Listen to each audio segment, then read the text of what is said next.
మీ ఎలాంటి వ్యాపార ప్రకటనలకైనా వెంటనే మా ఛానల్ సంప్రదించండి. అందరికి నమస్కారం. నేను శిరీష. ప్రస్తుతం మనతో పాటు ఉన్నారు ప్రముఖ ఆధ్యాత్మికవేత్త శ్రీ జగద్గురు పీఠం చైర్మన్ వారసురాలైన మైలవరపు నాగమణి గారు. అమ్మతో మాట్లాడదాం. నమస్తే అమ్మ. నమస్కారం అమ్మా. అమ్మ, ఈ సంవత్సరం 2026 ఆంగ్ల నూతన సంవత్సరం జనవరి 18వ తేదీన ఆదివారంతో కూడుకున్న అమావాస్య, చోలంగి అమావాస్య అంటుంటారు కదా.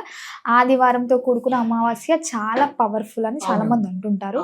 చాలా మంది అమావాస్య అంటే కూడా కొంచెం కీడు రోజు, మంచిది కాదు, దూర ప్రయాణాలు చేయకూడదు, దిష్టిలు తీస్తుంటారు, జాగ్రత్త పడాలి. అమావాస్య రోజు ప్రత్యేకంగా కొంతమంది ప్రత్యేక జాగ్రత్తలు తీసుకుంటారు. ముఖ్యంగా చూసుకుంటే అమావాస్య కూడా ఒక మంచి రోజు. అవునవును. సో ఈసారి ఈ 18వ తారీఖున ఆదివారంతో కూడుకొని వచ్చింది. సో ముఖ్యంగా మరి ఈ అమావాస్యని మనం ఎలా ఉపయోగించుకోవచ్చు అంటే? చాలా మంచి ప్రశ్న. అందులోనూ ఆదివారం అమావాస్య రావటం మంచి పట్టుంది.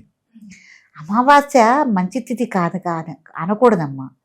అమావాస్య పర్వదినం. ఎప్పుడైతే అమావాస్య వచ్చిందో ఆ రోజున మనం పర్వదినం అనాలి. దాన్ని సద్వినియోగపరచుకోవటం అనేది మన చేతుల్లోనే ఉండాలి. మీరు ఏ దేవీ దేవతామూర్తులను ఆరాధన చేస్తారో తప్పకుండా చేసుకోవచ్చు. చక్కగా హోమాలు క్రతువులు చేసుకోవచ్చు. ఎవరైనా ఈతి బాధలు, ఏదైనా సమస్యలతో కూడి ఉన్నారు, లేకపోతే కోర్టు సమస్యలు ఉన్నాయి, ఇట్లాంటి వాళ్ళందరూ మన ప్రత్యంగిరాదేవికి కానీ లేకపోతే దుర్గాదేవికి కానీ విశేషంగా హోమం చేయించుకోవటం అనేది చాలా పట్టు ఉంటుందన్నమాట. అట్లాగే మీరు కూర్చుని మీకు రాశికి అనుగుణంగా, మీరు జన్మ నక్షత్రానికి అనుగుణంగా మీకు ప్రస్తుతం ఏ దశలు జరుగుతున్నాయో అది మనం ఒకసారి పరిగణలోకి తీసుకుని చూపించుకోవాలి ముందుగానే. మీకు గురు మహద్దశ జరుగుతుందా, శని మహద్దశ జరుగుతుందా, లేకపోతే ఈతి బాధలతో ఏమన్నా బాధపడుతున్నాం అనుకోండి, దేనికి బాధపడుతున్నాం అన్నది మీరు ఒకసారి గ్రహించుకుని ఆ గ్రహాలకి విశేషంగా ఈ రోజున జపాలు చేయించుకోవటం, తర్పణాలు వదిలించుకోవటం, దాన ధర్మాలు చేసుకోవటం, హోమాలు చేసుకోవటం చాలా మంచిది.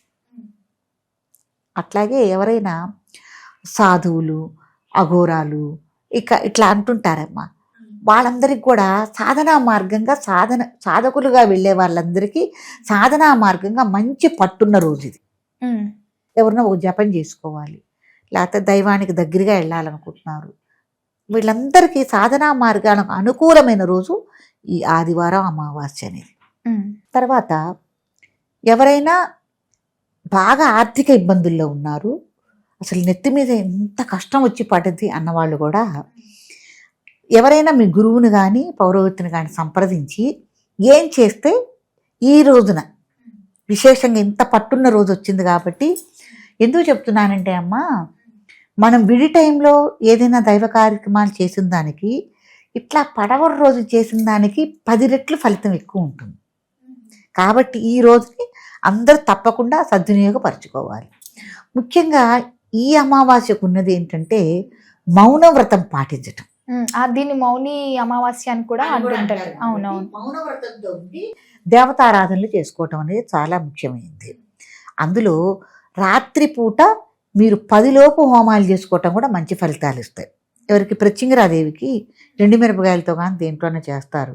మీరు ఇన్ని మిరపకాయలతో అమ్మవారికి హోమం చేసిన ఈ రోజున కొద్దిగా కూడా కూర రాదు, అంటే ఆ ఘాటు రాదు అస్సలు. ఉట్టెప్పుడు మనకి చిన్న మిరపకాయ తొడిమ అట్లా స్టవ్ మీద కానీ ఎక్కడన్నా పడ్డదనుకోండి, విపరీతంగా తుమ్ములో చేసి అసలు పరిగెత్తుతాం అక్కడి నుంచి. కానీ ఈ అమావాస్య రోజున రాత్రి టైంలో ఏదైనా 10:30, 11 లోపు ప్రత్యంగిరాదేవి గనక ఎండుమిరపకాయలతో హోమం చేసుకుంటే కోర్టు సమస్యలు ఉన్న వాళ్ళు కానీ, ఆర్థిక సమస్యలు ఉన్న వాళ్ళు కానీ అసలు విశేషంగా వెంటనే ఈ బాధల నుంచి విముక్తి పొందుతారు.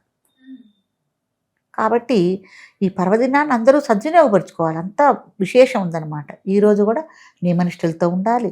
చిన్నులపై పెద్దలపై తినకూడదు, ఎవరన్నా మందు అలవాటు ఉన్న వాళ్ళు తినకూడదు, తాకూడదు. తర్వాత ఏంటంటే అందులోనూ మనకి ఆదివారం కలిసి వచ్చింది కదమ్మా, చాలా సూర్యనారాయణమూర్తికి కూడా ఆరాధన చేసుకోవటం అనేది చాలా ముఖ్యమైనది కదా. తర్వాత ఇంకోటి ఏంటంటే చెప్పొచ్చాను, మనకి కింద చాపేసుకుని నేల మీదే పడుకోవాలి. కాబట్టి చాలా విశేషమైన పర్వదినం. మీరు ఎవరైనా ఏదైనా వనమూలికలకు సంబంధించి, ఇప్పుడు మూలికా వైద్యం అని చేసేవాళ్ళు ఉంటారు, కొంతమంది డాక్టర్లు కానీ ఆయుర్వేద పరంగా కానీ ఏదైనా మూలికలు కానీ మీరేమన్నా తీసుకోవాలి. తప్పకుండా ఈ ఆదివారం వచ్చిన అమావాస్యని పురస్కరించుకుని ముందు రోజే మీరు ఏదైనా మూలికలు తీయాలదలుచుకున్నారనుకోండి, ఆ చెట్టు దగ్గరికి వెళ్ళి తగిన నీళ్లు పోసి పసుపు రాచి బొట్టు పెట్టి ఏదన్నా కాస్త బెల్లం ముక్క కానీ అన్న తీసుకెళ్ళి నైవేద్యం పెట్టి, అమ్మా రేపు వస్తాము పరవటి రోజు, నీ మూలికను మేము 10 మందికి ఉపయోగించుకుంటాం వైద్యపరంగా అని ముందు చెప్పి రావాలి. చెప్పొచ్చి ఈ నిట్ట మధ్యాహ్నం 12 గంటల ఆ ప్రాంతంలో వెళ్ళి అమావాస్య రోజే. అమావాస్య రోజున తూర్పు వైపుగా కానీ మనకి ఉత్తర వైపుగా ఉన్న అంటే చెట్టు కొమ్మ అవసరమా, మీకు కాయ అవసరమా, లేకపోతే దాని ఆకులు అవసరమా, వేరు అవసరమా చూసుకుని తూర్పు భాగంగా కానీ ఉత్తర భాగంగా ఉన్నదాన్ని కానీ మీరు తీసుకుని చక్కగా మళ్ళీ ఆ చెట్టుకి ఎటువంటి కీడు అపకారం జరగకుండా మీకు కావాల్సిన వరకు చక్కగా తీసుకుని మళ్ళీ మట్టితో ఆ చెట్టుని వేళ్ళని కానీ వేటినైనా కప్పి ఉంచుకోవటం అనేది మంచి ఉపయోగం అన్నమాట. ఎందుకంటే ఈ మూలిక మంచి పట్టు ఉంటుంది మీకు ఈ రోజుని తీయటం వల్ల, అది మీకు వైద్యానికి పరిపూర్ణత వస్తుంది, ఒక ఇది వస్తుంది. అది తీసేటప్పుడు కూడా మీరు శివుణ్ణి తలుచుకుంటూ తీయాలి. మృత్యుంజయుడు శివుడు, ఉన్నమో భగవతి మృత్యుంజయాయ నమః అంటే ఈ వేరును కనుక మీరు వేరును కానీ ఆకులు కానీ మీకు వైద్యపరంగా ఏది అవసరం అంటే అది మీరు తీసుకుని కనుక జాగ్రత్త చేసుకుని వైద్యానికి ఉపయోగించుకుంటే రెట్టింపు ఫలితాలు వస్తాయన్నమాట. ఇది కూడా ఈ రోజున చేయదగ్గ విశేషమైనవి. హోమాలు చేసుకోవచ్చు, పూజలు చేసుకోవచ్చు, రుద్రాభిషేకాలు చేసుకోవచ్చు. తర్వాత శివుడికి ప్రత్యేకంగా నల్ల నువ్వులతో కూడిన జలాలను అభిషేకం చేయటం అనేది కూడా చాలా విషయం. అంటే అభిషేకం చేసే నీళ్ళల్లో నల్ల నువ్వులు కనుక వేసి స్వామికి అభిషేకం చేస్తే రుణ బాధలు తీరుతాయి, అప్పులు కానీ ఏమన్నా ఉంటే అవి తీరుతాయి. విశేషంగా మీరు ఎన్ని చేయదలుచు 32 సేవలు చేయాలమ్మ భగవంతుడికి. ఈ అమావాస్య ఆదివారాన్ని పురస్కరించుకుని 32 సేవల్లో భగవంతుడికి మీరు ఏ దైవానికి చేసుకోదలుచుకున్నారో ఆ దైవానికి చక్కగా చేసుకోవచ్చు, చక్కగా జపం చేసుకోవచ్చు. ప్రయాణాలు మటుకు చేయకూడదు, దగ్గర ప్రయాణాలైనా దూర ప్రయాణాలైనా చేయకూడదు. అట్లాగే మిట్ట మధ్యాహ్నం పూట ఏదైనా వెళ్ళకూడని చోటకు వెళ్ళొద్దు. అట్లాగే రాత్రి సమయంలో కూడా వెళ్ళకూడని చోటకి వెళ్ళకూడదు. ఏదన్నా 4 రోడ్లు కూడలు ఉంటుంది, వెళ్ళకూడదు. తర్వాత మనం వెళ్ళే ప్రాంతాన్ని కూడా గమనించుకుని వెళ్ళాలి.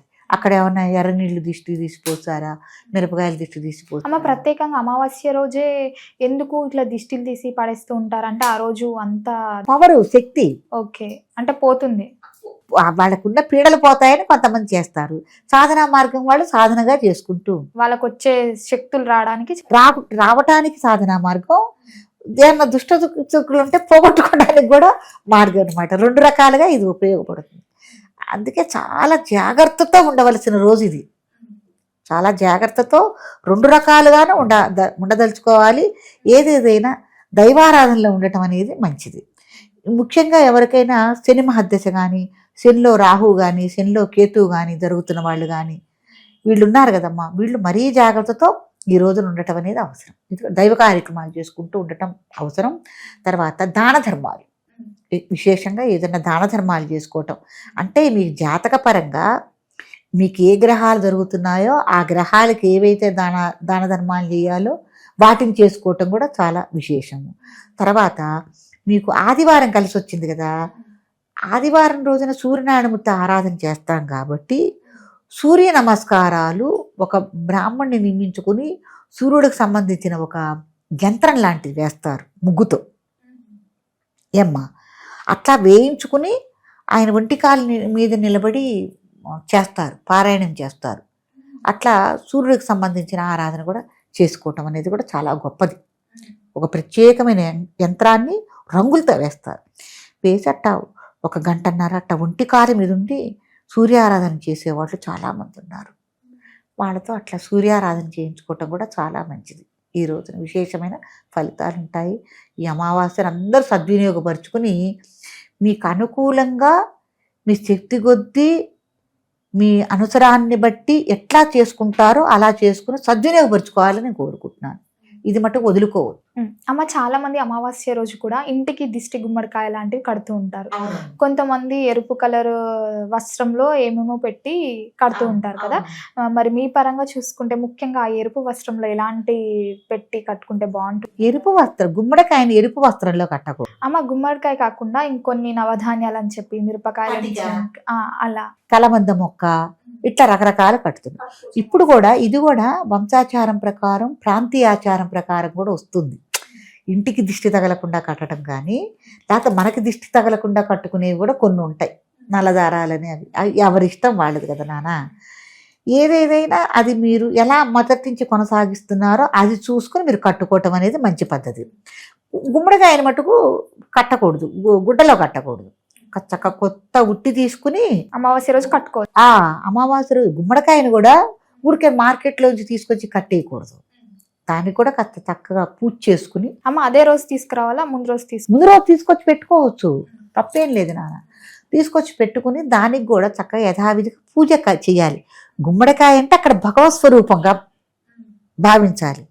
చేసి మనకి దిష్టి దోషాలు ఏవైతే ఉన్నాయో గృహానికి అవి పోవాలని సంకల్పం చెప్పుకుని, మీకు వర్తనామాలు చెప్పుకుని చక్కగా పూజ చేసుకుని, దానికి కూడా ధూపం దీపం హారతి ఇచ్చుకుని ఏదైనా నైవేద్యం పెట్టుకుని అప్పుడు భగవంతుని తలుచుకుని ఉట్టిలో వేసి కట్టాలి.